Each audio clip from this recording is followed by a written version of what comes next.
Good evening and thanks for joining us tonight. I'm Sophie Erber. From flash floods to wildfires to deadly sandstorms, the weather emergency out west is worsening, and we have the latest on that developing situation now in our top story at 5. In central Utah, police say high winds kicked up a sandstorm on Interstate 15, causing this 20-car pileup, killing at least 7 people. In Arizona, a search underway for a teenager who was swept away by flash flooding. Authorities say 16-year-old Faith Moore called 911 for help because her car was stranded in knee-high water. As first responders tried to rescue her, that teen was swept off of her car. Her grandfather, a retired fire chief, determined to bring her home. We're not giving up, and we thank everyone for all of your support. We want our sweet girl home, and we know she's coming home. The flooding comes as the extreme drought fuels nearly 90 wildfires in 11 states. In Northern California, the state's largest fire tonight, the Dixie Fire, exploding in size after merging with a smaller blaze. It's now burning in 2 counties, torching at least a dozen homes already, but threatening as many as 10,000. And in Montana, a destructive Utah and California fire sending resources their way despite the major fires burning in their own states. Meanwhile, the summer heat, not only dangerous for people, but also for your dogs. Dogs are especially vulnerable to heat stroke, just like humans. They are more at risk, though, if they're overweight or have dark fur or have pushed-in faces with shorter noses. There are some other warning signs to watch out for, like excessive panting. That's a major sign because dogs cannot sweat, so they actually need to pant to cool off. Vomiting and diarrhea are other signs. Now, while giving your dog plenty of water is good, the best thing to do, vets say, is to get them out of the heat. If you suspect your dog is overheating, cool them off gradually with giving them cold water. An Arnold's Park amusement park in Iowa altering its hours of operation because of the upcoming excessive heat index. The amusement park has shortened its hours for Tuesday and will be open from 10 in the morning until 3 in the afternoon. Now, they'll also be closed on Wednesday. The shortened hours also extend to the park's boat ride. The Queen 2 will run on Tuesday at 1 p.m. and then not at all on Wednesday. We know certain people in the workplace are dealing with high temperatures and can be at a greater risk for serious problems. ABC's Faith Abube explains. Hundreds of workers a year suffer from heat-related illness. That's according to the CDC. There are some things employers can do to keep workers safe. The first step to preventing heat-related illness is to recognize it. Heat stress is caused by a combination of exposure to heat, the environment, physical activity, equipment, and hydration. After excessive exposure to heat, the body can develop signs of heat strain, like excessive sweating, fast heart rate, and high body heat. This can lead to heat illness like dizziness, confusion, stroke, kidney failure, and muscle breakdown. Reducing heat-related illness can also reduce other work-related injuries, such as falls. With this Medical Minute, I'm Faith Abube, ABC News. And we're learning tonight a Sioux City nursing home has 23 federal citations against it following a spring inspection. It's now a candidate for a nationwide list of facilities with serious quality control problems. Countryside Healthcare Center qualifies for this special focus facility program to make improvements. It is one of 10 on the list in the state of Iowa. One report against the nursing home describes staff waiting 20 to 30 minutes before starting CPR on a patient who later died. That was last December. Another citation saying the staff failed to provide proper medication to a diabetic patient. We have a full report of other citations filed against the nursing home online on our website right now at SiouxlandProud.com, or click this story on the KCAU 9 mobile news app. One person was seriously injured after an early morning crash in Plymouth County. The Plymouth County Sheriff's Office there says they were notified of debris on Highway 75 just outside Lamar's at 3:10 in the morning. The deputy then found a single vehicle crash nearby. The driver was seriously injured and airlifted to a Sioux City hospital. That crash tonight is still under investigation. Scams targeting electric customers are on the rise in Nebraska. Scammers will either call or text their victims and demand a bill be paid or that their power will be shut off. The Nebraska Public Power District says they will never threaten to shut off power, and scammers rely on confusion and panic. It is also important to note that scammers can spoof their phone number to make it appear like they are calling from somewhere else. If you're unsure who you're talking to, the Power District encourages you to just hang up and then call them directly at 1-877-ASK-NPPD, that number there on your screen. And it's time now for our first check on the weather, as we've been talking about another headline for sure this evening. Chief Meteorologist Scott Larson with the latest on what's heating up literally in Siouxland. Well, it's been hot for quite a while out there, Sophie, and today no exception, with high temperatures right around 90 degrees throughout the area. As we check out the local map, 89 in Sioux City, 90 degrees this afternoon in Yankton, 90 in Norfolk. It won't cool off a whole lot tonight, as it looks like temperatures will return to the 60s and 70s. A heat advisory for us tomorrow, and you can see that extends from Louisiana to Montana. That'll last from noon until 9 o'clock, with those feels-like temperatures locally between 100 and 105 degrees. Wednesday is going to be even hotter. We'll talk about a cool down coming later this week, along with some rain chances. That's in the 9 on 9 forecast. Sophie? All right, thanks a lot, Scott. The city of Lamar's is still staying busy after hosting the opening of RAGBRAI. Preparations are now being finalized for the Plymouth County Fair. With hundreds of RAGBRAI campers gone now, those fairgrounds might look empty, but that will not be the case for long. The best 5 days of summer, as it's called, gets started on Wednesday. Find out how organizers were able to juggle both events with ease in this digital exclusive story posted online right now at SiouxlandProud.com or again on the free mobile news app. It's another deadline missed for lawmakers on Capitol Hill after initially promising a deal on their massive $1.2 trillion bipartisan infrastructure plan by today. Negotiations have yet again stalled, and Raquel Martin reports from Washington. Lawmakers on both sides of the aisle who've been negotiating the terms of this deal for weeks say yes. Senator Rob Portman said 90% of the deal was done, but things did hit a wall today when lawmakers clashed over the final details. A highly anticipated bipartisan infrastructure deal hit another roadblock on Capitol Hill Monday after Republicans and Democrats promised the deal on Sunday. We have one issue outstanding, and I think you're going to see a bill Monday afternoon. Talk stalled again when Republicans rejected the White House and Democrats' latest offer. The two sides still disagree on how much money should go to public transit or how to fund several items like broadband or water projects. We remain confident. At Monday's White House briefing, Press Secretary Jen Psaki said the White House remains in close touch with Republicans and Democrats negotiating the final terms. This is to be expected. We always know that there is some wrangling at the end of a process. It's time for everyone to get to yes. Senate Majority Leader Chuck Schumer says he wants the deal passed before lawmakers leave for an August recess. Senators should be on notice that the Senate may stay in session through the weekend in order to finish the bill. Now, of course, this is a bipartisan compromise deal on traditional infrastructure. Democrats are also pushing a multi-trillion-dollar families plan. Senator Chuck Schumer says he also wants to see that deal passed by August recess. For now in Washington, Raquel Martin, back to you. All right, thanks, Raquel. And General Motors is recalling tens of thousands of Chevy Bolts because of potential fire risk. All 2017 to 2019 models are currently being recalled. The car giant decided to make that move after 2 of the electric vehicles reported catching fire without any impact. At least one of those was battery related. GM tonight says this is a rare defect and it will replace all batteries in those recalled models. This is the second time in less than a year that Chevy Bolts are being recalled for the same reason. Well, it's never easy being different, but one 12-year-old girl doesn't seem to have a problem with it. Standing out in her Little League team, how she's earned serious respect, coming up in about 10 minutes.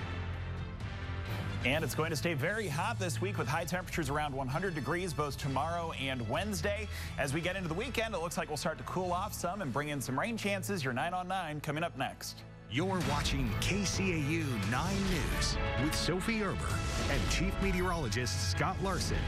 This is KCAU 9 News at 5. Thanks for sticking with us. Probably an easier day to stay inside because although it looks picture perfect summertime out there, it's hot, and unless you're prepared, it can be a little uncomfortable. Yeah, and once we get into Wednesday in particular, Sophie, it's really going to be quite dangerous in terms of the heat with high temperatures around 100 and feels like temperatures up around 110. Well, here's the view outside now from the Wayne State College camera set up in northeast Nebraska. Bright sunny skies. Pretty nice out there today. We had high temperatures cook up into the upper 80s and lower 90s. As we get a read on the almanac for today, it shows a high of 89 in Sioux City this afternoon and a low temperature of 64. So again, a little bit on the warmer end of average for today. 88 is the current temperature. We have a south wind of 15 miles per hour. 46% is the relative humidity with a dew point of 65. You can see that big dome of heat across the Midwest. It is 98 degrees in Rapid City, 96 in Valentine, 89 in Des Moines, 85 in Mason City, 90 degrees in Minneapolis and Sioux Falls. Right now it's 90 in Yankton, 90 as we go into the month of August with high temperatures in the low to mid 80s and overnight lows also in the upper 50s and lower 60s. So some nice relief is coming soon. Well, you might remember that a couple weeks ago we gave away a grill here at KCAU 9, and here was the maiden voyage of that for Neil in Norfolk. You can see that he was making some ribs there, the dog in the golf cart. Well, just a great summertime scene. Congratulations again to Neil for winning that grill. If you have a picture that you want to share with everybody, make sure to go to SiouxLandProud.com.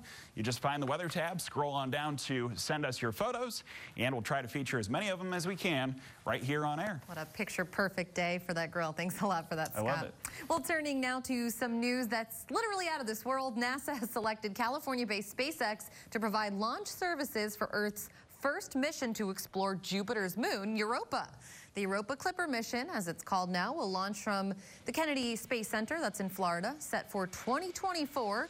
The estimated cost of that project, cool price tag of $178 million. Lost and found, a war medal is far from home tonight, but a woman is on a mission to find the owner's family. What's known about that medal's history coming up in about 8 minutes. But first, her team calls her a studette, and she does more than hold her own on the baseball field. Why being the only girl on that team doesn't hold Ellie back. Next. Welcome back. There is plenty that is normal during a Little League tournament, but one player is unique. Here's Dan Booth to explain why. Never easy being different, but Ella Bruning embraces that challenge by being the only girl on Wiley Little League's 12-year-old All-Star team. She says it means a lot to her that she's treated just like every other player on the team, regardless of her gender. It's cool because I don't have to try so hard to do what they do. I can just do me and have fun doing what I do, playing the game. Ella's been playing for Wiley for 3 years now, and her teammates and coaches have nothing but great things to say about her play on the field or her overall impact on the team. I've been playing for Ella for 2 years. She's a pretty big player for our team. She hits well, she catches great. She blocks like everything, and not all catchers can do that. Ella is just awesome. She's a studette, as we call her. She's just one of the guys, and I'm telling you, I mean, when we play these other teams, they're shocked how good she is. She's just an awesome player, and we're just glad to have her on our team. Youth sports give parents a chance to spend quality time with their kids, and luckily for Ella, her dad is one of the coaches for Wiley, and he says he couldn't be more supportive of her tearing it up on the diamond. It's just a blessing. I mean, to get to spend that time with your kids, developing a passion and being involved in what they're passionate about, you can't put a price tag on that. It's just a priceless blessing that you don't ever want to take for granted. Bruning and her team are just a few wins away from reaching regionals in Waco, which is something no team from Abilene has ever been able to do. Bruning says this team is different, and she likes their chances heading into the state tournament. It's fun because we all play as a team, and we all have great attitudes, and we keep our heads up, we pick each other up, and we just have fun playing. Well, News Nation Prime is the country's only live national newscast and in prime time. And it comes your way every night at 7 on News Nation. And at 6 is the Donlin Report. Here's a preview of what's coming up.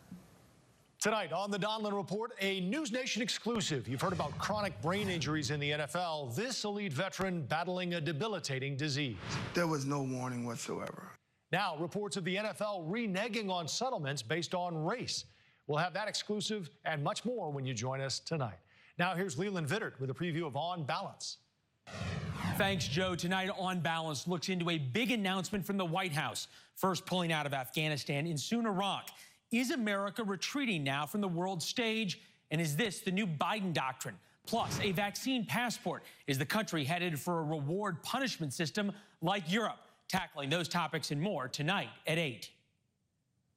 Again, News Nation Prime comes your way every night at 7 on News Nation, and you can see some of the channels here or just check out your local listings. After finding a prisoner of war medal at a garage sale, one woman is now doing what she can to reunite it with its family. The latest on her efforts next.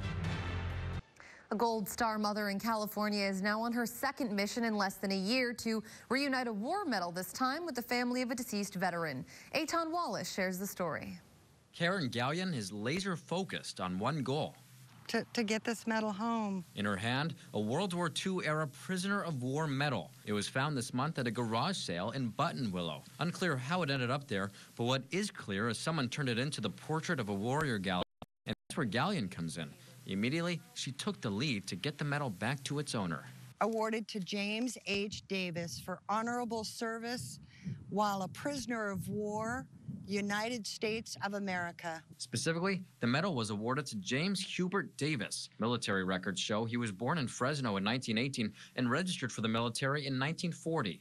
During part of his service, Davis was a prisoner of war held by the Japanese military at the Hiroshima POW Camp No. 4, a camp notorious for torture and terrible conditions. He survived it all. Some of these guys that came out, they were literally skin and bones. So for this gentleman to have gotten out of that hellhole and to be able to come home and was given this medal is in itself just heroic. Davis died in El Paso in 1976 and is buried at Fort Bliss in Texas. But for much of his life, he listed a P.O. box in Oildale as his residence. Now, Galyan is looking for living relatives and asking the community for help to reunite the medal. He was handed this medal by our government and then went about his way. And now this medal needs to go about its way and get home. Taking a live look outside right now from downtown Sioux City, Scott returns with one more check on our steamy forecast. Before we wrap up here at 5, let's check in first with Tim for what's coming up at 6. Hi, Tim. Hey, good Monday, Sophie. And we continue to follow this weather story that's quickly becoming a news story. Of course, the heat, as more businesses continue to back off on their hours just because of the extreme heat outside. We'll have more coming up at 6. Elsewhere this evening as well, Nebraska health officials tonight sounding an alarm not because of the heat, but rather over the increasing number of COVID cases in the state. Doctors say that they're seeing familiar but unwelcome trends at local hospitals. We'll check the case counts coming up after World News Tonight. And the summer season is winding down. That means plenty of folks will try to sneak in one last vacation before school starts. And for anyone with a pet, that means, well, Fido probably comes along. Best way to take your dog or cat on the road. Coming up tonight at 6. Sophie, you'd never leave your Parisian home, would you? No, although they would like to come with me to work. I wonder how that would go over here. I'll have to double check on that. But no one likes to leave the house, really, in this kind of heat. No, it's been exceptionally hot out there, Sophie, and it looks like that's going to continue for a little while longer, at least. Tonight, a low temperature of 69 with a clear sky. Tomorrow, a high of 97, sunny skies. A heat advisory out with feels-like temperatures around 105. Checking the 9-on-9 forecast, the heat looks to hit a peak on Wednesday.